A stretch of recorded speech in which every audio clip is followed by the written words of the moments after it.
Our Across the Aisle segment tonight, liberals have found another reason to oppose President Trump's border wall. Get this, birds and bats, they say. Birds and bats may not be able to fly over the wall.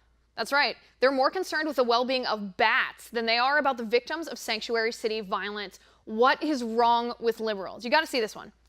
And we've got over 100 migratory birds that will be impacted from this wall. The birds specifically, wouldn't they just be able to fly over the wall? Well, it's interesting you should say that, and it's actually an excellent question. And certainly many animals that fly can migrate over that wall. But many animals actually stay very low. Many of these animals, for example, birds and bats, are actually passing close to the ground surface because they're heading towards plants for pollination or seeds that they eat or fruits. With me now, former Georgia State Representative, Democratic strategist Ladon Jones. Representative Jones, good to see you. Hi, Liz. How are you? I'm doing well. Hard not to laugh watching that video, Ladon, but I gotta say, we kind of knew it would get to this point eventually, that animals would have more rights than people if the animal rights activists got their way. I mean, the fine for breaking a bald eagle egg can be up to $250,000, yet the fine for exterminating the young of humans, nothing. That's perfectly legal. And then this wall. Representative Jones, this wall, criminals are given more consideration than the victims of the crimes that happen in sanctuary cities committed by people who are here illegally in the first place. I do not understand the liberal mindset on this. Well, you know, what this is, Liz, is our party trying to make sure that you understand the depth of President Trump's decisions to build this wall. We've tried to appeal to the heart of the fact that this is not going to help decrease any of the immigration. We've tried to appeal to the fact that farmers in California and other places are having to raise their prices because they can't get the type of work that they need to complete the jobs, and American workers won't take them. But at the very least, we thought maybe we can appeal to the hearts and the minds of people who care about animals and the animal activists. The environment is an important issue that Democrats have long been the leaders of, and we have to, as silly as it may sound, take this quite seriously. Right, and there's no argument there. I mean, I actually think that from the left, the argument that Republicans don't care about the environment is ridiculous. I don't know anybody, Republican or Democrat, political stripe aside, who doesn't want to take care of the environment. I think that's a false narrative that's been made up. But Representative Jones, when you talk about appealing to the hearts and minds of people, I mean, there is a lot of crime that happens. A lot of crime that happens because of illegal immigration. There's a lot of good that happens because of legal immigration, but a lot of crime, a lot of victims, a lot of lives that are ended or maimed or what have you, damaged because of the crime that is brought across our border. Don't you care about that? I care equally as much about that false narrative as I care about the crime that is caused by American citizens every day, which far outweighs any crime that may occur by someone who is not from this country. But also, what's more important No, wait. I want to talk about the crime rate. I want to talk about the crime rate because we need to figure out a system. We need to figure out a system where we have a great big wall that keeps the people out who are going to come here to commit crimes, and it has a great big door in the great big wall so that people can come in who want to bring the best of who they are to our country. We want to be able to have as much legal immigration as possible, but in order to do that, we have to keep the crime out.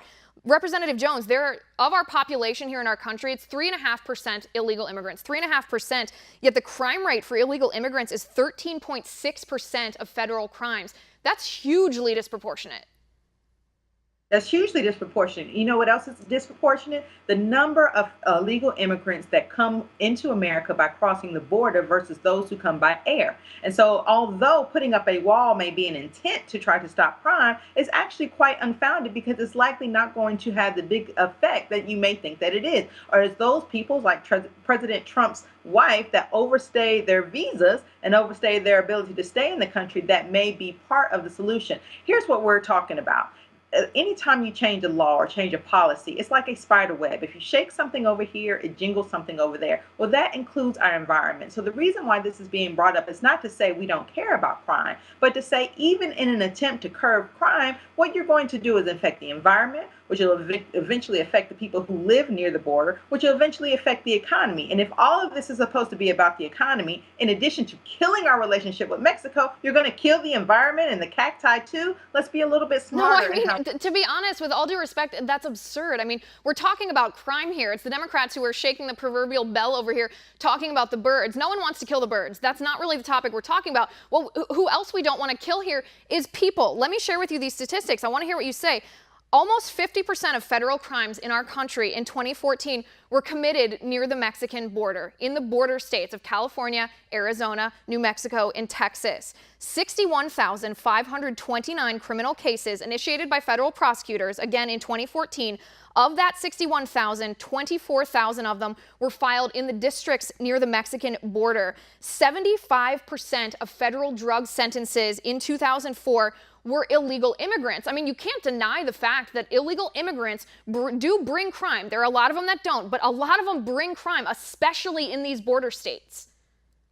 That may be the case, but you and the Republicans still have to show that the crime is being caused by people who crossed over that border and is being caused by is going to be stopped by the border wall being put up. That has not yet to be shown. Yes, the crime may be there, but we also know that the higher number of populations of people with immigrant backgrounds are also in those areas. We also know that federal law also handles more immigration matters. Most other criminal and similar matters that may be handled by Americans are handled at the state and local levels. And so those distinctions are important when you take those. Right. But maybe you didn't hear it. Maybe you didn't hear clearly what the statistic was. Drug crimes. We know drug traffickers cross our border. We know they use tunnels. We read on the news, see on the news when these tunnels are busted. We know that they, get across the border because right now we don't have a wall there. 75% of federal drug sentences in 2014 were illegal immigrants. I mean, there's a correlation. Is that not enough?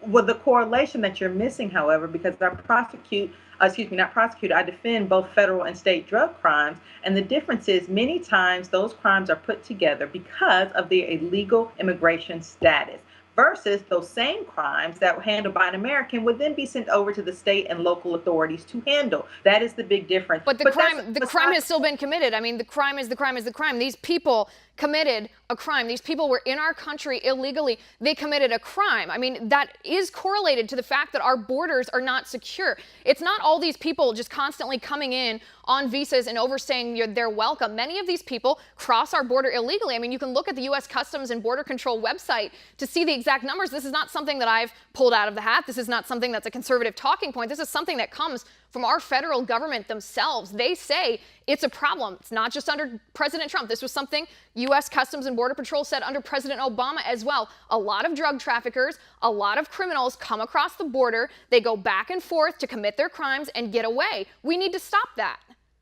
Well, as has been mentioned several times by conservatives, President Obama had a higher number of deportations for illegal immigrants than presidents before him. And so what that says to us is that there are other things that can be done to address any illegal immigrant criminal problem. What I have concern about is that we overemphasize the illegal immigrant criminal problem and underemphasize all of the illegal immigrants who are doing what they want to do just to protect their families.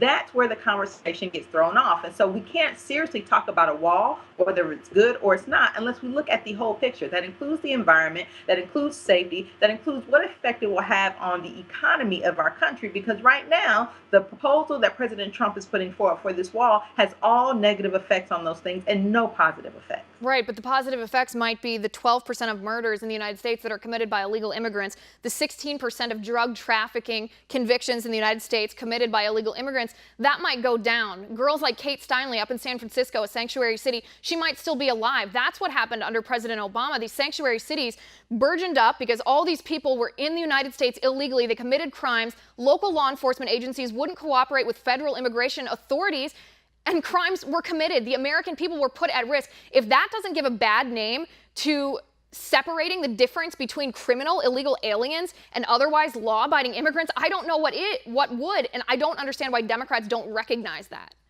No, we definitely do want a separation. The problem is that there is an overemphasis and over messaging as if anyone who is of Mexican descent, which many of our illegal immigrants are not only from Mexico, which is a very important thing. Many of them, although they may be Spanish speaking, are from Central America. Right. Nobody said anything about them being Mexican citizens, being from Mexico. I said crossing the border illegally.